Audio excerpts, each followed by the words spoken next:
What's good? What's good? It's your boy B Neil. Welcome back to Bryce Reacts. We here with another one, man. Today, got some new hot takes, new narratives dropped between Marc Lamont Hill and Touré. I mean, they get into some, I think, egregious takes about just the difference between Jay-Z's level of writing as far as poetry and being, melodic, or not even melodic, but like just like his flows and stuff like that, and how much is just so much better than Drake, and how Drake is, I guess, even borderline maybe microwave music. But as y'all know, y'all seen my last couple pages, we obviously pro Drake, pro Iceman over here. So with that being said, y'all know I'm gonna disagree with a lot of these takes, but without further ado, man, let's get right into it, man. See how nasty some of these takes get. Killing Me Softly. So there's multiple references. Here's where Jay-Z follows through like 6 different, right? He loves to do like a triple syllabic ending, right? Up the end of the line, like through like 6 or 8 times, right? So here's how he carries this through there. There's like, this is so brimming with like intelligence and thought and care. The verse starts talking about his grandmother turning 100 and ends with her talking about his name, which the whole thing is about not too much on my name, but it's also about I'm not killing you guys only because Hattie is here. If she were not here, I would be a savage, but I'm being nice because she's still with us. Like, there's so, I mean, thematically, it's so intelligently written. I'm like, this is great writing, not that. So Drake gives you fucking Burger King French fries and y'all freak the fuck out. I saw you sitting up there with all 5 of them talking about this Drake album was great. Are you kidding? That shit's so cringe to me. Like, where I start, bro? Just being fair. Jay-Z is amazing. Jay-Z is, he was able to curate and create a path that trailblazed and a lot of people was inspired by and tried to recreate, and admiration, and was pretty much, as they say, he created a lot of children, right? So you got to give him his props. The one thing that's disingenuous to me is how much like they could embody and champion Jay-Z like he's this god, and then act like Drake isn't the same damn thing, if not like just in a different evolved version of it. Like the conversations they talk about, the things, the materialism, the different convos and that they talk about is very similar. Women, all these different things. They girls. Like plenty of things that him and Drake have very similar conversations on. Then you talk about being very business savvy and things like that. Drake does the same thing that Jay-Z does. So it's like, it's disingenuous to me when you talk about like whole like being of an elk when Drake is cut from that same cloth. And where I get like passionate is where I think Drake took what Jay-Z did and elevated and went even better. And that's what niggas hate. Because Drake does all the same things that he said. Whether you're talking about firm friends, whether you're talking about make them remember, make them know, make them pay, make them cry, like those all had, like, especially to make them pay with the I want to be free, and like how that was interlaced between him talking about his label, him talking about his friendships, him talking about the fake friends and stuff like that, the situation that happened. Like, it was so much interlaced with that. And then on top of that, he even threw in the bar with Palestine and how they want to be free people and Catholics ignoring them. Like, man, it was so much shit in there. It could sound cliche, even the Ran to Atlanta and Way Too Hot for the Radio. Like, both of them songs in general are like, this is just in itself the concept of the song is a diss. Then you talk about how he constantly kept a certain type of energy, kept a certain type of theme that was also disrespectful and also got his point across about, nigga, I'm not trying to hear anything you saying as far as like, nigga, I help Atlanta helped me, we ran this shit. Literally that whole like Iceman chant with, it's just all that type of energy like was thematic and stayed on certain themes. Then you get like say Too Hot for the Radio, and that being a West Coast diss and saying like, nigga, I could do it. Like Drake constantly talking about I'm hotter than you in your city. Like I could do a city in your tour now. Like and then that's also being like, you dead in the Bay. It's your last stop was in Oakland, nigga. So whatever it was. So it's like a lot of shit like was interlaced in just making that song. So it's like, if you want to talk about thematics and also being disrespectful, Drake was able to do that. If you talk about just on Iceman. Bees on the table, like, and the themes of that and what that meant and his deals that's coming up. Like, it was a lot of like deep meanings that was wrapped up in the hook, wrapped up in the verse, wrapped up in the bars too. And like I said, it's just disingenuous. You talk about Jay-Z used to do a lot of features. Jay-Z used to be a guy that used a bunch of different cultures. People talked about Jay-Z in the past about, oh, you had to run, not even run to UGK in the South, but you used to go to different people to stay relevant, stay hot, which I'm never would be mad at. But that's the thing that they said Jay-Z had a problem with doing too much. Like I said, Drake embodied that and took it to an even more like elite level, if you ask me. So it's like when they say these type of takes, I'm just confused on like how like do they see this embodiment of Jay-Z as greatness, and then look at Drake and just like, oh, it's nothing there. Like, it's so many different examples. Look what you've done: The Ride, Club Paradise, Fear. You could throw in Say What's Real, The Calm. If you want to talk about his earlier work, you got Redemption, Too Much, Sandra's Rose, 30 for 30, You and the Six. That's talking about him and his mother. That was a really great song. March 14th, I like that one. Like, that shit used to make me cry back in the day with that. What do you say? There's no one to shield you from the rain. I'm a boy turning into a man. Like, bro, nah, that shit was some crazy shit. Like I said, The Calm was already on here. Then you got Do Not Disturb. Like it's plenty of records, bro. It's plenty of records throughout Drake's career where he's addressing emotionality, social like things, and how people view him and how he's overcome them, relationship issues, parental issues, and how that affected him growing up, and how his parents didn't agree with each other. Like, even when he have a little slick verse, like, I used to always say my mom gave the greatest advice. He said some crazy ass bar that his daddy said. He was like, oh, my father used to tell me that to listen to no one, and never take advice. He was like, I always used to say my mom gave the greatest advice, because he was like how right his dad was, and he like when he reminisced. I think that was on the I forget what song that was on, but yeah, it's plenty of records where Drake steps into like the feelings. Like, Drake has literally been sensitive about being like his whole career, being vulnerable his whole career. You could argue he was too vulnerable, and that's why people used to hate on him. So to act like Jay-Z does this like poetry and layer music, and Drake's never done that. Drake never has exposed himself, has never talked about deep things that challenges him, is fucking lunacy and disingenuous as fuck. And like I said, it feels like a straight pure hate campaign. Lose You, Say What's Real, Survival, 7 a.m. and Bridal Path. Like, it's so many examples, bro. It's so many examples.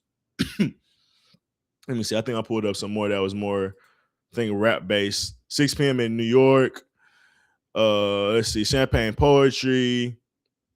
Yeah, it's a shit. I'm just trying to get a rough just summary of some shit, just to like throw out there to show you guys like what are we talking about? Like, and if we really get into each album and things like that, bro, what do we like the Tuscan leathers and shit like that? What are we talking about, man? It's a different conversation. So I really feel like these guys be disingenuous with the like. I love Hov so much, but like I said, even if you don't think he's as good as Hov, you can't not see the walking mirror reflection. You just can't. Like, him and Kanye, him and Jay-Z, him and Joe Budden, like, bro, you cannot say you don't see how a lot of that energy came, and like he was inspired by them and was able to recreate a lot of the things that they did, if not good, just as good or better. Like, early Drake, bro, I could not unhear Joe Budden in a lot of his work, especially in Comeback Season. Like, I'm like, bro, this sounds just like him. And how that evolved into a lot of how Drake was able to go into these like crazy rapping pockets in the future. Because Joe Budden is a very spectacular rapper. I just don't think he has the total package when it comes to making, great songs consistently. But I'll never not give Joe Budden his credit for rapping. And I think Drake was the same way. And there's plenty of other guys where it's like Drake is the mirror image of the era that came before him. And y'all champion that era so much. It's so weird. But y'all shit on Drake. It matters. It's not like I just don't feel like Drake, just the same way that Kendrick made it like, does he really, really understand African-American culture? No. Does he really, really understand rhythm at the level we want? Because for the most part, rappers are rhythm dealers, right? They deal rhythm from their mouth in a way that gives us fucking dopamine. right? They're also generally giving us confidence, right? So I'll stop there because he's comparing. I might have started it too early. He's comparing Jay-Z. And he was saying that how Jay-Z is more like connected to rhythm. He flows better. Like when it comes to music, he just has a better touch with music.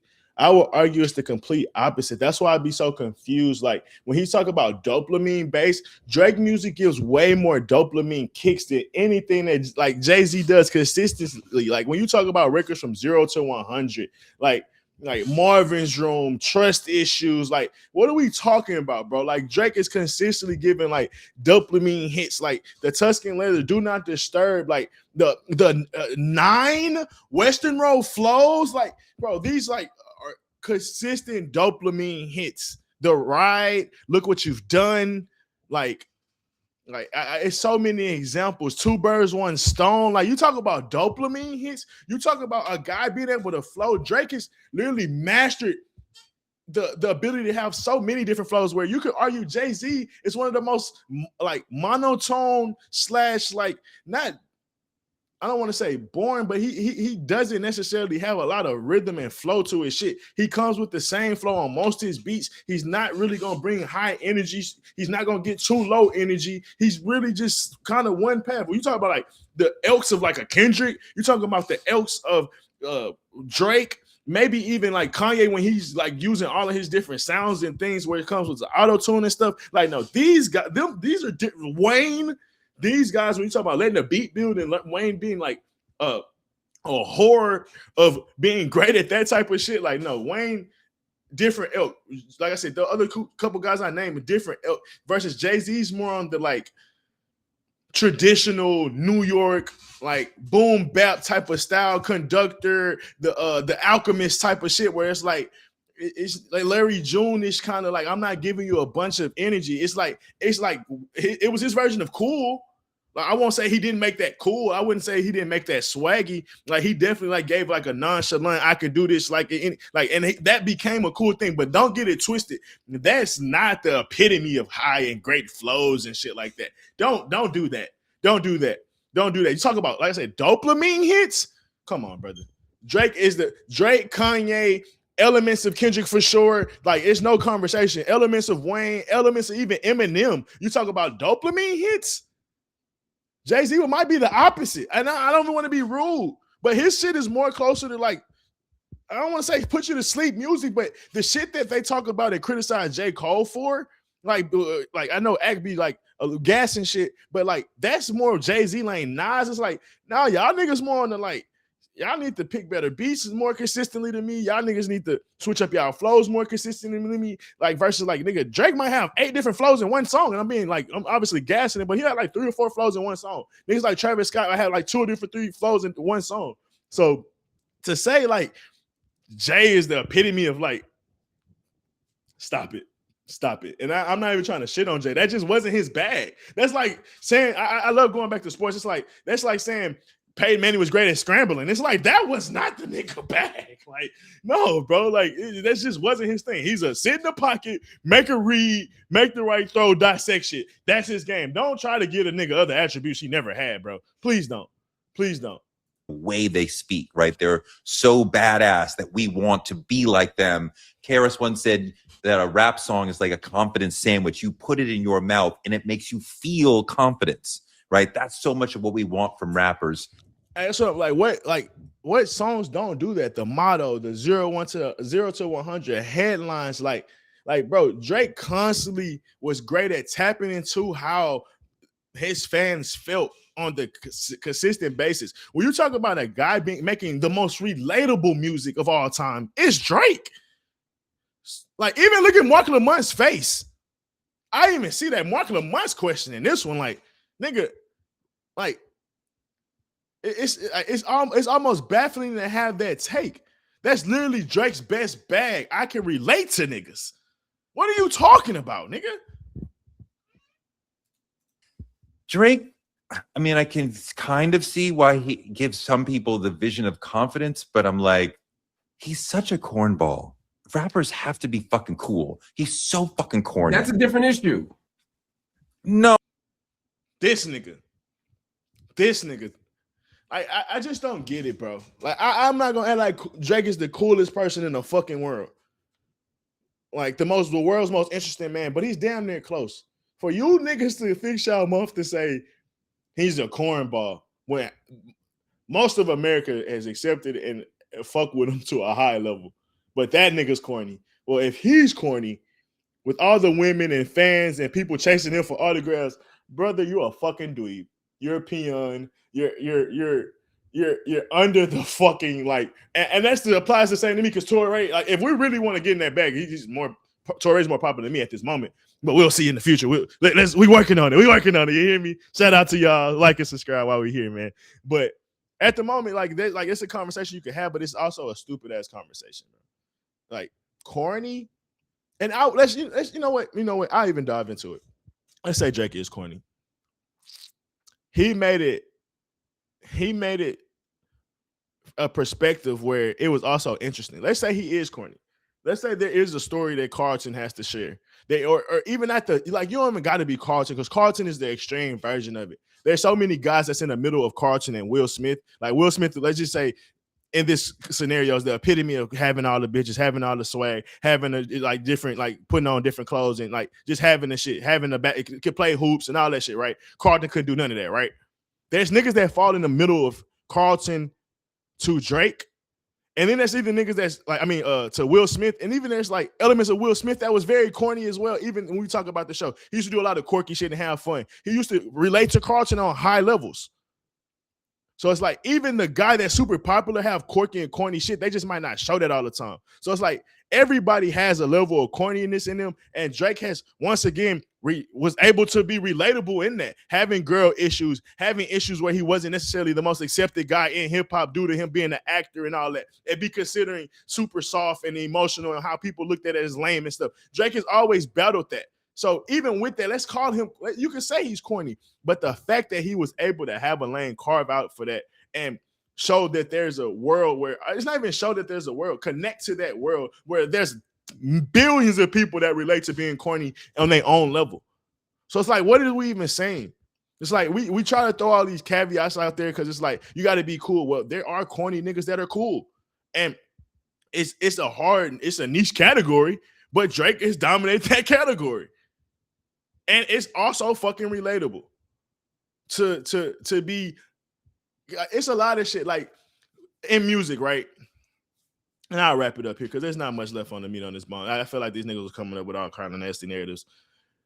And R&B used to beg and shit like that to be with a girl. Like, bro, a lot of people look at like that's a pick me nigga or he's a simp. Like, you get caught all type of shit. Like, it could be labeled all type of things if you really want to dissect certain shit. But at the same time, there's a lane for it to like people that's going to relate for it because it's always been a moment where, bro, we was pussy with, we was chasing this girl, we was like just blind behind love or blind behind loyalty, where we was like, if you look back at your life, you'd be like kind of cringe at yourself, or you'd be like, damn, why was I actually out that vulnerable? Why was I acting like that? People all have those moments, bro. So like, even if it's not you corny all the time, you have moments where it's like, nah, I remember when I was high sprung. I remember when, like Marvin's Room, I was drunk and I was like, man, fuck that nigga you on the phone with. Fuck that nigga you supposed to be dating. You know you my girl. Like, every nigga's been through that. Shout out to Sauce Walker. So with that being said, man, like, I get like these like weird ass narratives, but like people got to come up with better shit, man. Or just enjoy the music, because at this point it's getting nasty. Niggas talking about Drake don't got rhythm, he don't have dopamine hits. Like, what are we doing, bro? But with that being said, man, y'all make sure y'all like and subscribe. As always, it's been fun. Thank y'all for watching, man. Peace.